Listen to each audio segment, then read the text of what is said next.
Halo teman-teman, ketemu lagi sama saya Rati Afandi, dosen Ilmu Komunikasi Universitas Pasundan, Bandung. Selamat datang kembali di channel saya, di mana teman-teman akan lebih tahu, lebih ngerti, dan lebih paham tentang segala sesuatu yang berkaitan dengan ilmu komunikasi, tentunya dengan cara yang menyenangkan dan pastinya akan bikin teman-teman semua auto ngerti. Nah teman-teman, video-video yang saya buat ini bukan semata-mata untuk yang lagi pada belajar ilmu komunikasi aja. Ini untuk seluruh umat manusia di muka bumi ini. Karena selama kita hidup, kita nggak bisa lepas dari yang namanya komunikasi.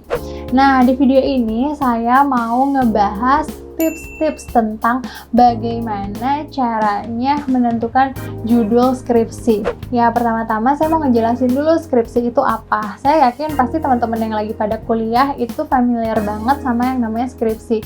Tapi buat teman-teman yang pada baru menginjak bangku kuliahan atau enggak, teman-teman yang baru dengar skripsi itu apa, saya mau kasih penjelasan sedikit aja. Jadi skripsi itu sebuah riset yang kita lakukan yang berisi latar belakang permasalahan, kemudian teori, metode penelitian, hasil penelitian, pembahasan, sampai kesimpulan.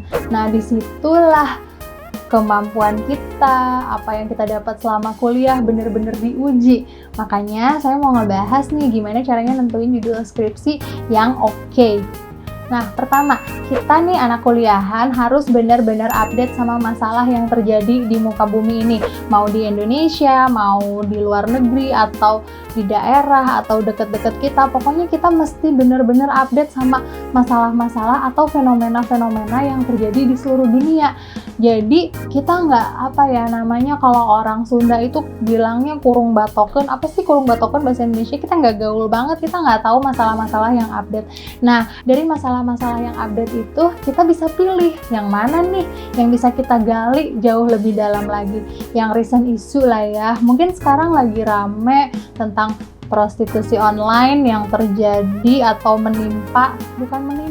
dilakukan oleh para selebritis. Kemarin baru ada banget beritanya, tapi saya bingung ya kenapa sih kalau prostitusi online yang diekspos cuman si ceweknya doang, cowoknya kemana? Kenapa jadi ngomongin itu? Yuk kita balik lagi. Nah, tadi kita lagi ngomongin masalah atau recent issue. Jadi teman-teman di sini memang harus benar-benar update sama masalah-masalah yang terjadi.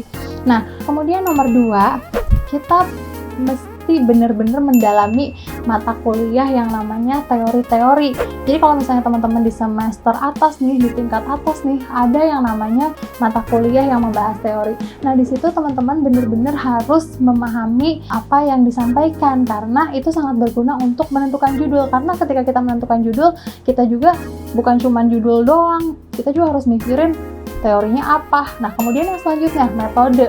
Nah, ini dia nih yang suka jadi masalah di anak sosial. Anak sosial itu suka nggak mau metodenya kuanti. Oke, saya bakal ngebahas dulu.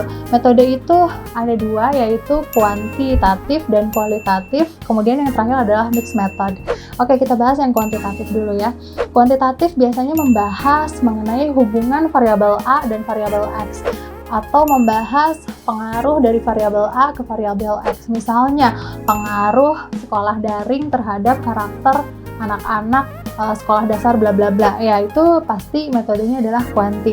Nah, sedangkan kualitatif itu lebih luas. Kualitatif itu biasanya membahas hal-hal yang tidak mekanistis gitu loh. Jadi jatuhnya lebih luas. Makanya kalau skripsi kuantitatif itu suka tebal-tebal gila. Nah, kemudian yang selanjutnya ada metode yang disebut mixed method. Mix ya. Jadi misalnya pengaruh sekolah daring terhadap pembentukan karakter anak usia dini. Nah, nanti di akhirnya ada penjelasan secara kualitatif. Nah, kurang lebih kayak gitu. Dalam menentukan metode, kita jangan takut sama angka. Buat anak-anak yang takut sama angka nih ya, buat teman-teman mahasiswa yang takut angka, kenapa saya bisa bilang begini? Karena suka ada aja mahasiswa saya yang kasih judul sama saya, terus saya bilang, oh ini berarti metodenya kuanti. Ibu, aku nggak mau kuanti, aku nggak mau ngitung. Oh my god, ya sudah lah, akhirnya judulnya diganti lagi, dan akhirnya menemukan judul yang match sama metode. Tapi itu cara yang salah banget, karena sebetulnya metode itu seperti pisau. Metode itu seperti sebuah alat untuk membedah kita punya masalah. Jadi kalau misalnya fenomena yang mau kita gali adalah sesuatu yang mekanistis ya, pengaruh, hubungan, atau seberapa jauh, seberapa besar pengaruhnya, itu kita memang mesti menggunakan metode kuantitatif. Ya analoginya yang tadi saya bilang, metode itu seperti pisau. Kebayang nggak kalian mau motong kayu, tapi kalian bawanya cutter, yang nggak matching sampai maghrib juga dari subuh motong kayu pakai cutter nggak akan potong-potong. Ya kamu mesti pakai yang namanya gergaji. Sama halnya kita mau motong kue tar, tapi kita pakai golok, ya nggak nyambung. Ya kurang lebih metode itu seperti itu. Jadi kita mesti benar-benar bisa menentukan metode yang match itu apa. Kemudian kalau kita udah tahu judulnya apa, kita udah tahu teorinya apa, metodenya apa, disitulah kita bisa yang namanya ngajuin judul dan melakukan usulan penelitian. Asik kan? Nah teman-teman, kalau misalnya kalian masih penasaran atau masih pengen tanya-tanya atau discuss tentang cara bikin judul skripsi atau judul penelitian, kalian bisa isi kolom komentar di bawah. Gimana, udah pada ngerti kan? Jangan lupa like, comment, subscribe, dan share video-video dari saya. Mari kita sebarkan virus kebaikan ke seluruh dunia supaya kita semua auto ngerti. See you!